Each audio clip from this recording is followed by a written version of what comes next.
Big boss season 8 హౌస్లోకి wild card entries అంతా October 5th రోజు ఎంట్రీ ఇవ్వబోతున్నట్టుగా తెలుస్తుంది. అయితే ప్రస్తుతం బిగ్ బాస్ హౌస్లో నిఖిల్ ఒంటరి ప్రయాణం చేస్తున్నాడని చెప్పాలి. స్నేహితులు అని నమ్మిన వాళ్ళే నిఖిల్ వెనక గోతులు తీయడానికి సిద్ధమైపోయారు. బిగ్ బాస్ సీజన్ 8 హౌస్లోకి నిఖిల్ ఎంట్రీ ఇచ్చినప్పటి నుంచి ఒకవైపు సోనియాతో మరోవైపు పృథ్వీతో చాలా సాన్నిహిత్యంగా వెలిగాడు. కానీ ఇప్పుడు సోనియా పృథ్వీ ఒక్కటి అయిపోయి నిఖిల్ని ఒంటరి చేయడానికి ప్రయత్నిస్తున్నారు. ఇలాంటి ఒంటరి ప్రయాణంలో కావ్య తోడైతే నిఖిల్ ఆట చాలా బాగుంటుంది. ఇప్పటికే నిఖిల్ చాలా స్ట్రాంగెస్ట్ ప్లేయర్ అని ప్రూవ్ చేసుకున్నాడు. కావ్య కనుక హౌస్లోకి ఎంట్రీ ఇస్తే నిఖిల్ మరింత స్ట్రాంగ్ అని అందరికీ అర్థమవుతుంది. ట్రోఫీ గెలుస్తాడు అన్న కంటెస్ట్ అభిమానులు ఫ్యాన్స్ అంతా ఎదురు చూస్తున్నారు. ఆ అభిమానులు ఎదురు చూసిన ఎదురుచూపులన్నీ ఫలిస్తాయని చెప్పాలి.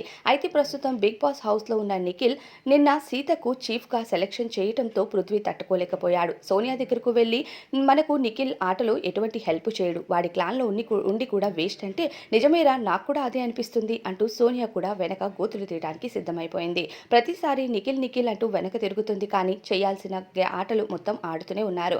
ఎందుకంటే వీళ్ళు నిఖిల్ని అడ్డం పెట్టుకుని హౌస్లో ముందుకు కొనసాగాలి అనుకుంటున్నారే కానీ నిఖిల్కి ఆటలో ఫేవర్ చేయాలి అని ఎక్కడా ఊహించట్లేదని చెప్పాలి. పృథ్వీ కానీ సోనియా కానీ స్నేహితులుగా ఉంటూనే వెనక గోతులు తీస్తూ ముందుకు ప్రయాణిస్తున్నారు వీళ్ళు.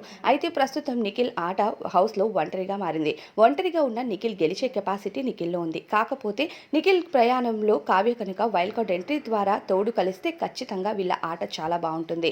ఇక హౌస్లో ఎవరు గెలుస్తారు అన్నది పక్కన పెడితే ఎవరు ఆట ఆడుతుంటే బయట జనాలు వాళ్ళకే ఓట్లు వేస్తారు. నిఖిల్కి ఎప్పటికప్పుడు ఓట్లు పడుతూనే ఉన్నాయి. ఇక సోనియా అయితే వాడిని నామినేట్ చేద్దామన్నా అసలు నామినేషన్స్లో వాడికి అవకాశమే రావట్లేదు అంటూ కూడా వెనక గోతులు తీస్తుంది. మరి కావ్య ఎంట్రీ ఇస్తే ఎలా ఉంటుందో ఈ సమయంలో కామెంట్లో చెప్పండి.